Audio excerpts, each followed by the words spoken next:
საწარმოებისთვის ფინანსური ანგარიშგების წარდგენის ბოლო ვადა ახლოვდება. რა კატეგორიის საწარმოებს ევალებათ ანგარიშგების წარდგენა 1 ოქტომბრამდე და რა უნდა გაითვალისწინოს ბიზნესმა, დეტალებზე სტუმართან ბუღალტრული აღრიცხვის ანგარიშგებისა და აუდიტის ზედამხედველობის სამსახურის ანგარიშგების სამმართველოს ხელმძღვანელთან მარლენ მესაბლიშვილთან ერთად ვისაუბრებთ.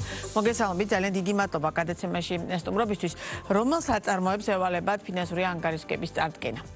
მოგესალმებით, პირველ რიგში დიდი მადლობა მინდა გადაგიხადოთ იმისათვის, რომ გამოყავით დრო და დაგვითმეთ, რათა გაუზიაროთ ყველა ის საკითხი, რომელიც ეხება უშუალოდ წარდგენის პროცესთან დაკავშირებით საწარმოებს.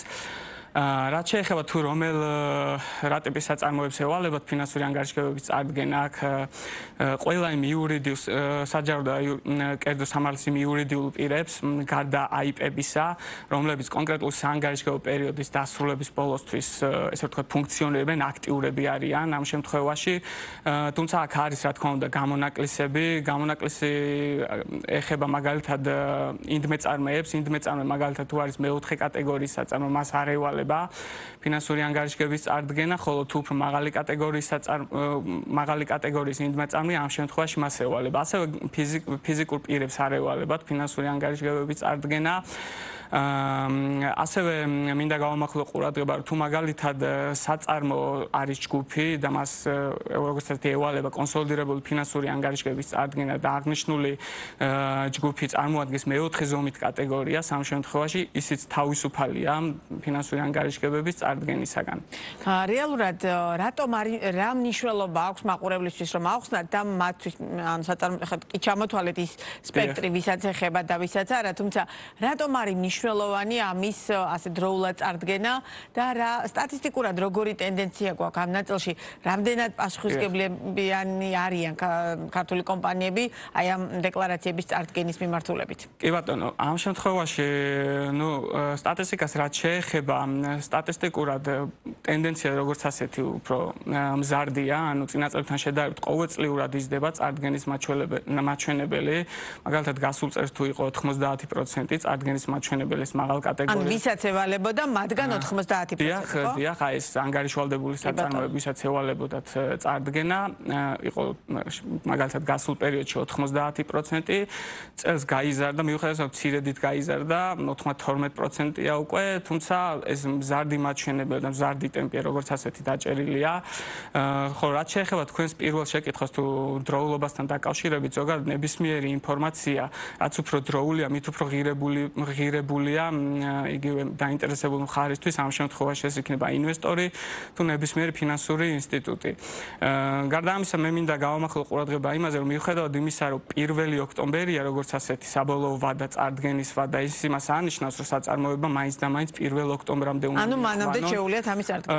დიახ, ანუ როდესაც ფინანსური ანგარიშგება იქნება მომზადებული და უკვე შესაძლებლობა იქნება იმისა, რომ საწარმომ ატვირთოს ანგარიშგება, მან აუცილებლად დაუყოვნებლივ უნდა ატვირთოს აღნიშნული ანგარიშგება და წარადგინოს ჩვენთან, ჩვენ საიტზე და არ უნდა დაელოდოს 1 ოქტომბერს. ეს მნიშვნელოვანი საკითხია.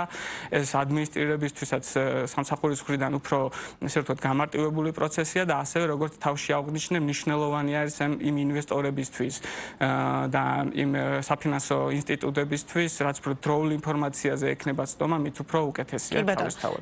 რას მოიცავს ეს დოკუმენტაცია და რა მასშტაბზე საუბარი, ანუ მაყურებლისთვის უფრო კარგად რომ ავუხსნათ, რა ტიპის ანგარიშგებას ეხება, გასაგებია რომ ფინანსური დოკუმენტაციის ანგარიშგებაზეა საუბარი და ასევე ძალიან მნიშვნელოვანია, რა ხდება იმ შემთხვევაში, თუ ამ დოკუმენტაციას დროულ ვადაში ვერ წარადგენს ესა თუ ის საწარმო. კი ბატონო, რაც შეეხება ახლა კანონმდებლობის მოთხოვნებს, აქ როგორც აღნიშნე, არსებობს გარკვეული ზომითი კატეგორიები თითოეული საწარმოსთვის. ზოგადად სიღრმეებში არ ჩავალეხათ როგორ განისაზღვრება თითოეული ზომითი კატეგორია, თუმცა ზოგადად ვიტყვი, რაც უფრო დიდია კომპანია, მით უფრო მაღალია მისი კატეგორიას და შესაბამისად მის მიმართ მოთხოვნებიც, საკანონმდებლო მოთხოვნებიც უფრო მაღალია. მაგალითად პირველ, მეორე და საზოგადოებრივ დაინტერესებული ტიპის საწარმოებს მოეთხოვებათ აუცილებლად რომ კონდეთ აუდიტირებული ფინანსური ანგარიშგება მომზადებული. მესამე კატეგორიას არ ევალება აუდიტირებული ფინანსური ანგარიშგების მომზადება, თუმცა აუცილებელია რომ PDF დოკუმენტის სახით მან მინიმუმ მცირე და საშუალო საწარმოების ფინანსური ანგარიშგების მიხედვით მოამზადოს ფინანსური ანგარიშგება. ხოლო აი მეოთხე კატეგორიებზე ვიტყვი იმას, რომ მათ არ ევალება ზოგადად PDF დოკუმენტის შედგენა და მომზადება წარდგენა სამსახურისთვის მათ მხოლოდ ციფრულად, ანუ ჩვენს ციფრულ გვერდზე უნდა შემოვიდნენ შეგვისვონ ციფრულად მათი ფინანსური მონაცემები. აქვე ვიტყვი იმას, რომ პირველ, მეორე და SD სუბიექტებს გარდა ფინანსური ანგარიშგების ევალებათ ასევე მმართველობის ანგარიშგების წარდგენაც.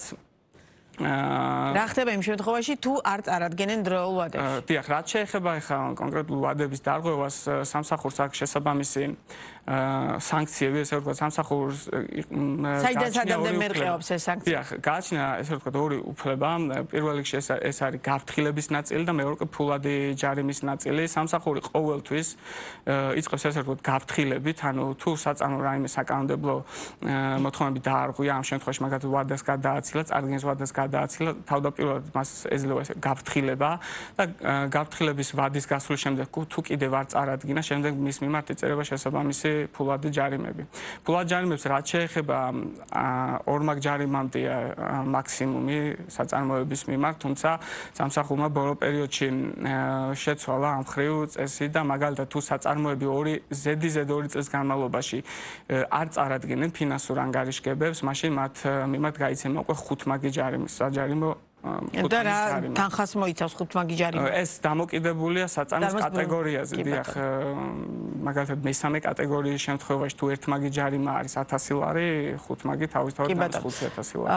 ყველაზე ხშირად რა ტიპის შესაბამებს უშვებენ საწარმოები, როდესაც ამ ფინანსური ვალდებულების ანგარიშების წარდგენას ახდენენ? კი ბატონო. და რა არის მთავარი რეკომენდაცია და რჩევა, რა უნდა გაითვალისწინონ ამ დოკუმენტაციის წარმოდგენისას? კი ბატონო, პირველ რიგში დავიწყებ იმით, რომ ანუ პროგრამულად ჩვენს პროგრამაში როგორ უნდა წარადგინონ ფინანსური ანგარიშგებები, ყველაზე ისეთი მნიშვნელოვანი საკითხი არის ის, რომ სუბიექტები როგორც წესი ავსებენ ხოლმე ამ ანგარიშგებებს, თუმცა იქ ავიწყდებათ სამსახურში გადაგზავნის ხილაკზე დაჭერა და რეალურად თუ სამსახურში არ გადმოგზავნიან, ეს არ ითვლება, ესე ვთქვათ, წარდგენილ ანგარიშგებად, მათ აუცილებლად უნდა დააჭერონ აღნიშნულ ხილაკს, ანუ რატომღაც გონიათ ხოლმე სუბიექტებს, რომ აი ეს შეავსეს ყველაფერი, ციფრულად მოამზადეს ყველაფერი და მზად არის ამას უკვე სამსახური შეხედავს. ეს ასე არ არის, მათ აუცილებლად უნდა გამოგვიგზავნონ სამსახურში, რათა შეძლოს სამსახურმა შესაბამისი რეაგირება.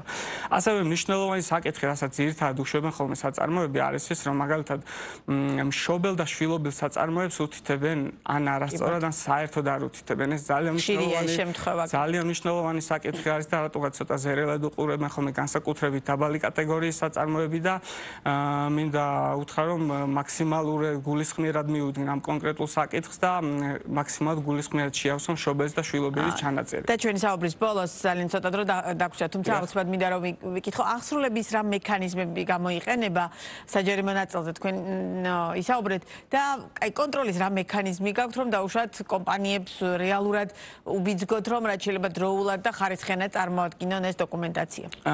დიახ, აი აღსრულების ნაწილზე კი ბატონო ვისაუბრეთ, თუმცა გარდა ამისა სამსახური ყოველწლიურად გარკვეულ ღონისძიებებს ატარებს ხოლმე, მაგალითად გადის რეგიონებში და ესე ფიზიკურ სივრცეში ხდება სუბიექტებს. ანუ საინფორმაციო კამპანიის კუთხით ხარ. საინფორმაციო კამპანიის კუთხით. გარდა ამისა ჩვენ ესე ვთქვათ დაახლოებით 4 წელია რაც დავიწყეთ უშუალოდ ხარისხის, ანუ ფინანსური ანგარიშგების ხარისხის შემოწმება. აქ იგულისხმება ის, რომ უშუალოდ მოწმდება სტანდარტთან მიმართებაში, რამდენად ხარისხიანად არის მომზადებული ანგარიშგება. თავდაპირველად ეს დავიწყეთ მაღალი კატეგორიებით, ეხლა უკვე გადავედით მესამე კატეგორიებზეც. მესამე კატეგორიის საწარმოებზე წელს მიმოვიხილეთ 200-მდე საწარმო და მომავალში ვფიქრობთ, რომ უფრო გავზარდოთ აღნიშნული რაოდენობა. კი ბატონო, ძალიან დიდი მადლობა საინტერესო საუბრისთვის, ასთავარია ინფორმაციისთვის, საჭირო ინფორმაციისთვის, რომელიც ანგარიშვალდებულ საწარმოებს ეხებათ.